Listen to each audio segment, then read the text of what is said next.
Le samedi dernier, Augustin Sidi Diallo a organisé la dernière assemblée générale de sa présence à la tête de la Fédération ivoirienne de football.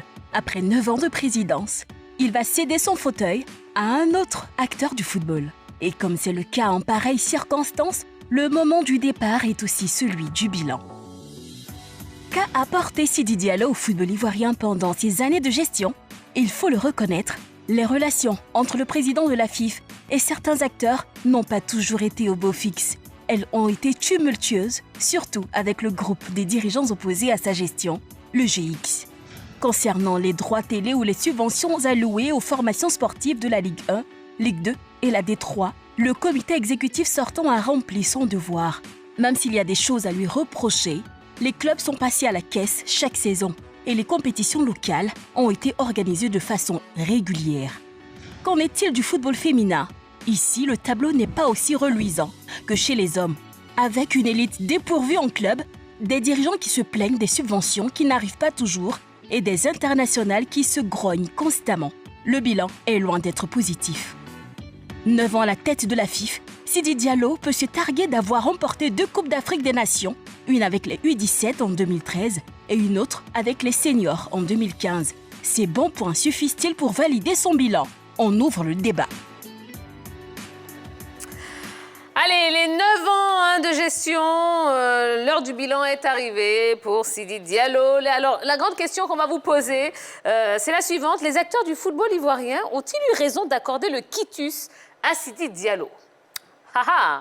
Donc, vous pouvez aller sur la page Facebook, oui ou non. Et puis également en plateau en utilisant la petite ardoise qui est devant vous. Alors, Monsieur Diati, les acteurs du football ivoirien ont-ils eu raison d'accorder le quitus à Sidi Diallo? Oui ou non? On y va. Bon, tout le monde dit oui. C'est parfait, ça m'arrange, c'est très bien. On commence par vous, Monsieur Diati. Les raisons pour lesquelles? Oui. Pour moi, à partir du moment où les clubs se sont entendus pour lui donner le quitus, je pense qu'il a rempli son contrat. Du point de vue, c'est vrai, tout n'est pas parfait, mais du point de vue de la gouvernance, je pense qu'il a rempli son contrat. Je crois qu'il a un bilan qui n'est pas déficitaire, bilan financier qui n'est pas déficitaire. Et puis, sur le plan des résultats, je pense qu'il a quand même 2 trophées. Hein. Une Coupe d'Afrique en 2015, une Coupe d'Afrique des Nations en 2015, et puis une Coupe d'Afrique des cadets. Hein. Donc, si je ne me trompe pas, c'est le président le plus titré. Maintenant, il peut y avoir des aspects, du point de vue de la gestion des hommes, ça fait partie de sa gouvernance. Peut-être que c'est le moins bon côté de sa gouvernance. Sinon, moi, je pense que dans l'ensemble, son bilan est positif. D'accord. Ouais. Très bien. On va explorer un petit peu les points positifs et les points négatifs de son mandat. Mais avant cela, donc, Henri Jo, pour vous, oui, ils ont bien fait de lui accorder le quitus. Oui, ils ont bien fait de lui accorder le quitus parce que déjà, il a donné de son temps, il a donné de son énergie, il a donné de sa personne pour le bien du football ivoirien. Et il lui fallait... Je sais que ce n'était pas évident. Oui, il lui fallait une sortie honorable. C'est ce qui a été fait de la part des clubs. Et moi, je félicite tous les clubs qui ont validé le bilan de M. Sidi Diallo et pour le travail abattu à la tête du football ivoirien. Je pense qu'au moins, il méritait cette sortie-là. Je dis, c'est une question difficile quand même. J'avoue que j'ai un sentiment un peu mitigé, honnêtement, sur bien des points. Mais ceux qui décident pour le football ivoirien ont fait un choix. Ceux qui maîtrisent mieux les réalités de notre football ont fait un choix. Ceux qui étaient farouchement opposés à Sidi Diallo lui ont donné le quitus. Ceux qui l'ont critiqué tout le temps lui ont donné le quitus. Donc finalement, bon, nous, qu'est-ce qu'on fait? Et ça m'embête un peu. Parce que j'avoue que sur les derniers instants, j'attendais beaucoup de choses. Donc j'ai un sentiment un peu mitigé. Mais comme ceux qui décident, on dit oui, bon, on va se plier à ça. Mais j'avoue que j'ai un sentiment très, très mitigé. Alors, on va parler d'abord des points positifs de la gestion de Sidi Diallo avec Yellow. 2 Coupes d'Afrique avec les seniors, avec les cadets et les seniors. il a signé un partenariat avec un partenaire qui suit la Ligue 1 professionnelle.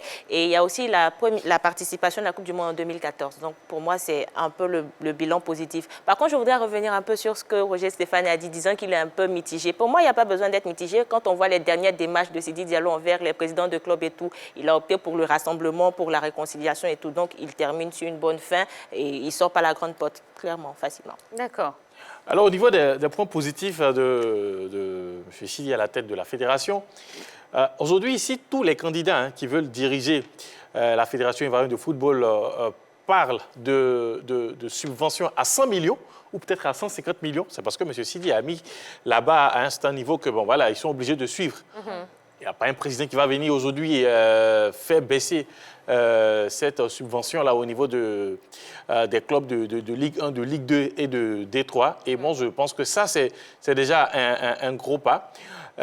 Comme Lielo le disait, sous sa gouvernance, quand même, la Côte d'Ivoire a eu beaucoup de titres, notamment 2015-2013 avec les cadets, mais aussi la première participation de la Côte d'Ivoire à une Coupe du Monde au niveau des dames.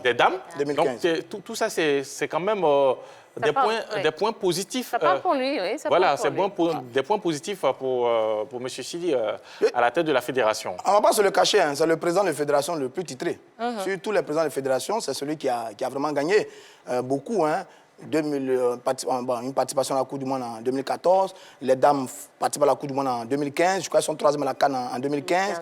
Il y a les U23 qui sont vice-champions d'Afrique. Il y a la subvention qui passe de 50 millions à 75 millions. On est un gros diffuseur aujourd'hui sur le football local qui permet de donner de la lisibilité à notre football au plan international. Oui, sur certains aspects, il a de très gros acquis. C'est bien. Je pense que ouais, sur certains éléments, on peut reconnaître qu'il a même fait partie a bien travaillé. de l'équipe qui a remporté la CAN en 92. Oui, en 92. Ouais. Donc, il est à la fin qui fédération. fait quand même le football ivoirien. C'est ça. Alors parlons maintenant des points négatifs. Monsieur José Diati. Bon, le point négatif, comme pour moi, c'est au niveau de la gestion des hommes. D'accord. C'est la gestion des hommes. C'est-à-dire c'est un personnage un peu rigide, mais c'est sa nature. Hein. C'est sa nature. Il est un peu rigide, il est un peu tranché, il est un peu introverti. Donc il manifeste un peu souvent certaines réactions. Bon, on peut le caractériser de vraiment très vives, que certaines personnes n'apprécient pas. Ce qui fait qu'au niveau, il n'a pas su, à un moment donné, rassembler tout le monde autour de lui. Et puis, bon, certains sont partis. C'est vrai qu'il y a une affaire de gestion aussi financière qui a énervé certaines personnes. Je pense que c'est ce côté-là qu'il n'a pas su maîtriser au niveau de la fédération. Et puis, deuxièmement, c'est l'ossature de l'équipe nationale de football, la sélection A. Mais moi, je pense que ça aussi, c'est pas aussi totalement de son fait. Les gens, pour eux, le football en Côte d'Ivoire, les 90% se résument à la performance de l'équipe nationale A, c'est-à-dire au rayonnement de l'équipe nationale A. C'est-à-dire, pour eux, le président de la fédération doit être d'abord le président de la sélection de l'équipe nationale A. Quand cette équipe nationale A marche, le président travaille bien. Mais c'est justifié, non, quand même? Non, c'est pas justifié quand même, parce que quand vous regardez l'affaire Zawi François, ça a été terrible quand même. On n'a tous pas compris pourquoi Zawi... Non, pour moi, c'est pas justifié. Voilà. Parce que donc c'est justifié, c'est un sentiment qui est normal. Il y a d'autres entités dans tout le fonctionnement de la fédération qu'il ne faut pas occulter. Il ne faut pas occulter. Mais pour revenir à ce que tu dis, Jacques Anouma était là. Il y avait le rayonnement au niveau de la sélection nationale A, mais on n'a pas gagné de titre. Mais pourtant, dans l'esprit des gens, c'est ce qui est là encore.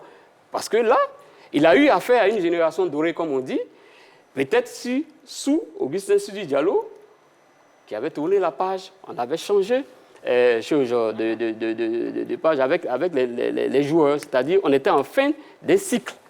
D'accord. Alors, Henri Jo. toujours à ce niveau-là, il faut quand même soulever certains points. C'est vrai, il était à la tête de la fédération, Et il faut le dire aussi que quand ça ne marche pas bien, même en ce qui concerne l'équipe nationale, la première personne à être indexée, c'est le président de la fédération. Absolument, absolument. Voilà. Et au niveau de beaucoup de décisions, par exemple, le choix, par exemple, de Marc Wilmots, on se souvient bien, il y a eu appel à candidature, M. Wilmots n'a pas postulé, et puis au finish, c'est lui qui devient le sélectionneur de l'équipe ivoirienne. Ensuite, il y a eu l'épisode de Sabri Lamouchi qui sort de la formation, ensuite qui est promu à la tête des éléphants et que ça ne fonctionne pas bien ensuite. Et le gros problème pour moi, en ce qui concerne ces points négatifs, c'est la compétition des jeunes. Et depuis son arrivée à la tête de la fédération, rarement nous avons vu une compétition qui intéresse les jeunes. Or, aujourd'hui, toutes les grandes nations de football, si on doit regarder un peu leur processus, elles commencent avec les compétitions de jeunes. Au niveau des cadets, au niveau des juniors, pour arriver aux espoirs et ensuite chez les seniors. Mais en Côte d'Ivoire, rarement nous avons vu cela. Ces derniers mois, avant que le mandat ne finisse, que la Ligue professionnelle a essayé d'initier un championnat de jeunes, on appelait championnat élite, mais bon, finalement, je ne sais pas aujourd'hui où ce championnat-là se trouve. Donc, le gros problème, à mon avis, au niveau de M. Sidi, en ce qui concerne la gestion du football ivoirien, ça a été la compétition des jeunes qui n'a vraiment pas existé. Au niveau du sponsoring aussi, il y a eu une opacité, hein, parce que c'est vrai beaucoup de conflits avec les sponsors majeurs. Exactement, les équipementiers des éléphants, voilà, etc. Ça a été quand même très, très opaque également. Alors pour moi, le gros point négatif se situe au niveau du football féminin. On a un championnat qui n'est pas compétitif, un championnat qui est très mal géré, c'est-à-dire que les compétitions n'arrivent pas à leur terme et les subventions n'arrivent certainement pas à temps ou n'arrivent pas en totalité. On a eu à débattre de ce sujet-là sur le plateau de la Grande Team. Et il y a aussi l'équipe, la sélection nationale féminine qui a certaines difficultés. Elle parle de primes impayées et tout. Donc, pour moi, le gros point négatif par rapport au bilan de M. Sidi, c'est par rapport au football féminin qui n'a pas véritablement avancé. Oui, moi je te rejoins effectivement au niveau du football féminin. Je pense que, c'est mon avis personnel, hein, je pense que ça a été une grosse erreur de faire partie d'une dame comme Berthe Adou. Voilà, c'était une grosse erreur de faire partie d'une dame comme Berthe Adou. Je pense que quand elle est venue, je pense qu'elle a remis le football féminin à un certain niveau. Aujourd'hui, on voit qu'elle est partie. Bon, ce n'est pas pour faire quand même une concurrence entre elle et mais c'est une dame outillée qui a sa place dans la gestion du football et surtout du football féminin. Quand elle était là, en tout cas, c'était pas aussi reluisant, mais ça allait bien. Voilà. Je sais, on a beaucoup de choses à dire, on pourrait en parler pendant des heures et des heures, mais rapidement, alors Sidi Diallo a déclaré qu'il restera un fervent supporter du Stella Club d'Adjamé. Salif Bictogo, président des Magnans, est-ce qu'il doit se réjouir de cette déclaration? Alors, moi, je pense que déjà, avant son départ, il pouvait faire l'économie, par exemple, de cette mini-crise, hein, avec le Stella et l'équipe de Bafing.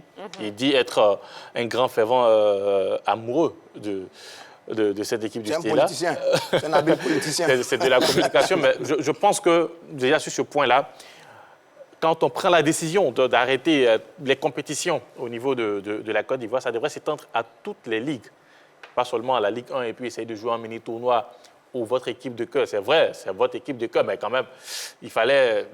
Il aimerait bien voir son équipe de cœur jouer. Sur le sujet, les lignes bougent un peu.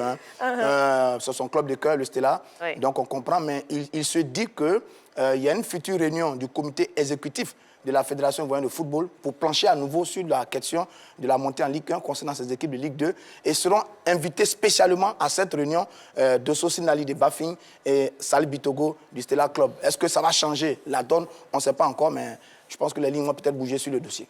Eh bien voilà, ce qu'on pouvait vous dire concernant donc le bilan de ces 9 ans de gestion de Sidi Diallo. Allez, on va passer à la suite. Oui, c'est le Niaga des supporters.